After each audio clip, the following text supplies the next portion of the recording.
अंतर्राष्ट्रीय योग दिवस। नमस्कार।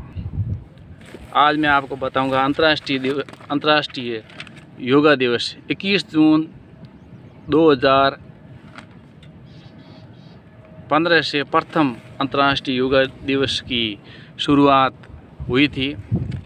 तो ये कैसे हुई थी उसके बारे में बता रहा हूँ कि प्रधानमंत्री नरेंद्र मोदी के द्वारा 27 सितंबर 2014 को अंतर्राष्ट्रीय स्तर पर संयुक्त राष्ट्र महासभा में प्रस्ताव दिया था कि 21 जून को अंतर्राष्ट्रीय योगा दिवस के रूप में मनाया जाए। संयुक्त राष्ट्र महासभा ने उस प्रस्ताव को उसके ऊपर विचार विमर्श करने के बाद में ये निर्णय लिया कि 21 जून को अंतर्राष्ट्रीय योगा दिवस के रूप में मनाएंगे और प्रथम अंतर्राष्ट्रीय योगा दिवस 21 जून 2015 को मनाया गया। योग का मतलब है योग कुशलम, योग कर्मसु कौशलम, योग कर्मसु कौशलम, यानी कि कौशलता के साथ में किया गया काम ये असली योग है। अच्छी तरह से विधि पूर्वक किया गया काम योग है। कर्म ही योग है। जो श्रेष्ठ कर्म विधि से किया जाता है उसी कर्म को महापुरुषों ने पूजा से भी ऊंचा बताया गया है। वही श्रेष्ठ कर्म ईश्वर प्राप्ति का माध्यम है। योग के द्वारा हमारी शरीर के साथ, बुद्धि के साथ आत्मा का विकास होते हुए संपूर्ण जीवन के विकास व कार्य की कुशलता बढ़ती है।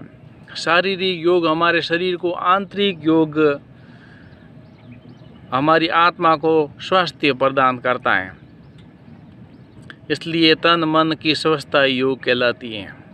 योग के द्वारा श्रेष्ठ कर्मों से आत्मा से परमात्मा तक पहुंचते हैं, नर से नारायण बनते हैं और या नारायण तक पहुंच जाते हैं, जुड़ जाते हैं या नारायण में ही समाहित हो जाते हैं। इतनी योग की पहुंच है। पतंजलि जो पुराने भारत के ऋषि मुनि हुए थे, उन्होंने अष्टांग योग की शुरुआत की थी और उन्होंने उसके 8 तरह का उसमें अलग अलग भाग कर दिया था। यम, नियम, आसन, प्राणायाम, धारणा, ध्यान, प्रत्याहार और समाधि के द्वारा वो परमात्मा तक पहुंचने का अष्टांग योग कहते हैं। मन का खाली होकर के, आत्मा निर्मल होकर के, शून्य होकर के जो स्थिति होती है वही योग का असली मकसद है, जो सनातन में ईश्वर प्राप्ति बोलते हैं और दूसरे धर्मों में उनके धर्मों के मालिकों के नाम से उनको मालिक मिल जाते हैं, ऐसा बोलते हैं। आधुनिक दौर में तेज़ी से भागती जिंदगी में खुशहाली, मानसिक और शारीरिक शांति के लिए योग बहुत ज़रूरी है। इंसान सिर्फ फिजिकली और मानसिक ही फिट नहीं रखता है, बल्कि आत्मिक फिट भी योग ही रखता है, कंट्रोल करता है और उसको लक्ष्य, काम की कुशलता योग करने वाले को और आगे बढ़ाती है। ये आज का 21 जून 2023 ये 9वां अंतर्राष्ट्रीय योग दिवस है और इसकी थीम आयुष मंत्रालय ने की है और इसका संस्कृत वसुधैव कुटुंबकम की थीम को लिया गया, यानी कि वन वर्ल्ड वन हेल्थ के ऊपर इस साल का ये थीम है। यानी ये एक ही संसार है और उसको संसार में सब स्वस्थ हो, ये थीम ली गई है। सर्वे भवन्तु स्वस्था। 21 जून ये आखिर क्यों लिया गया अंतर्राष्ट्रीय योग दिवस के रूप में? 18 को ले सकते थे, 25 जून को ले सकते थे। इसका साइंस ये कहता है कि 21 जून हमारे धरती का उत्तरी गोलार्ध का सबसे लंबा दिन होता है और आज के इस दिन को ग्रीष्म संक्रांति, जैसे मकर संक्रांति रहता है उसमें उत्तरायण की तरफ चलना शुरू हो जाता है सूर्य। तो अभी इसमें दक्षिणायन की तरफ चलना शुरू हो जाता है, तो इसको ग्रीष्म संक्रांति या दक्षिणायन संक्रांति भी कहते हैं। और आज के बाद सूर्य दक्षिणायन की तरफ चलना शुरू हो जाता है, जो कि आध्यात्मिक में सिद्धियां प्राप्त करने के लिए और दूसरे कामों के लिए फ़ायदेमंद होता है। इस साल योग दिवस जो वसुंधैव कुटुंबकम थीम से लिया गया है, जो कि ये वन वर्ल्ड वन हेल्थ के रूप में मनाया जा रहा है। आखिर योग को अंतर्राष्ट्रीय स्तर पर लेने का कारण यही है कि अंतर्राष्ट्रीय स्तर पर पैसे की और आध्यात्मिकता नहीं होने से और कर्मकांड दूसरे जो मन अशांत होने से और बीमारियां संसार में अधिक फैलने के लिए योग से क्या शांति मिलती है, मन की शांति, शारीरिक शांति और आत्मिक शांति मिलती है। इसलिए सबका झुकाव इसकी तरफ है।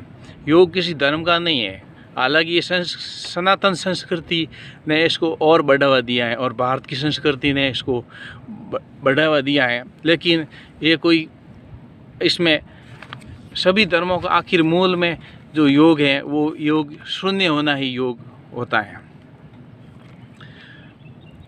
आप मेरे चैनल मांगाराम सुतार को लाइक कीजिए, सब्सक्राइब कीजिए और शेयर कीजिए।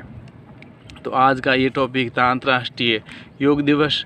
अब दूसरे रूप में देखा जाए तो पतंजलि का अष्टांग योग है, उसके बारे में ये है कि यम नियम जो भी ये आध्यात्मिकता में और योग में इसमें आना चाहें तो उसमें ये पूरा सिस्टम बना है यम और नियम। उसके अंदर क्या है कि हाथ धोना, आंखें साफ करना, उठना, सुबह 4 बजे उठना, नहाना और सत्य बोलना, असत्य वे विचार वगैरह गलत मान लेना, यानी आदमी सत्यता पर रहता है। ये यम नियम है। उसके लिए आसन, ऐसा आसन होना चाहिए, ऐसा हवा होना चाहिए, उसके हिसाब से वो यम और नियम। फिर उसके लिए आसन बनाए गए।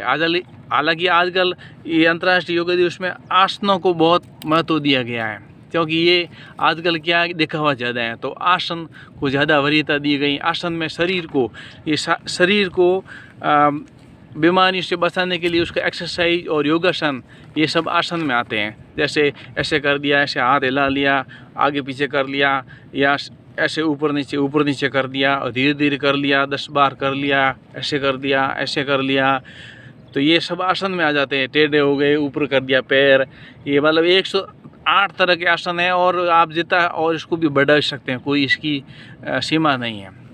यम नियम आसन और फिर प्राणायाम में श्वासों के द्वारा जो है, जैसे इस नाक से सांस लेना, दूसरे से निकाल लेना और फिर सांस लेकर के 40 सेकंड रोकना, 20 सेकंड फिर बाहर निकालना छोड़ना, फिर 10 सेकंड फिर लेना और फिर 40 सेकंड रोकना, ये एक प्राणायाम है। या फिर लंबी सांस लेना, छोड़ना, लेना, छोड़ना, गिनना, ये एक प्रक्रिया है। यानी कि प्राणायाम के भी बहुत प्रकार है। इस प्रकार से यम नियम आसन प्राणायाम। फिर ध्यान के अंदर या जो मस्तिष्क बिंदु हैं उसके ऊपर ध्यान करना, या कोई ज्योति के ऊपर करना, या कोई देवता का करना, या किसी के ऊपर, या कोई मंत्र के ऊपर करना, ये सब उसके ऊपर ध्यान करके फिर ध्यान जब जम जाता है, बाहर के विचार जब खत्म हो जाते हैं, तब आता है धारणा मतलब फिर एक चीज़ को पकड़ना और उसमें भी ऐसा पकड़ना है कि फिर शून्य की तरफ जाना। तो वो धारणा मतलब एक चीज़ धारणा, जैसे इस उंगली को धारण कर लिया तो फिर उंगली दिखना, दूसरा ये अंगूठा, ये आसपास कुछ भी नहीं, फिर उंगली देखना, लक्ष्य एक।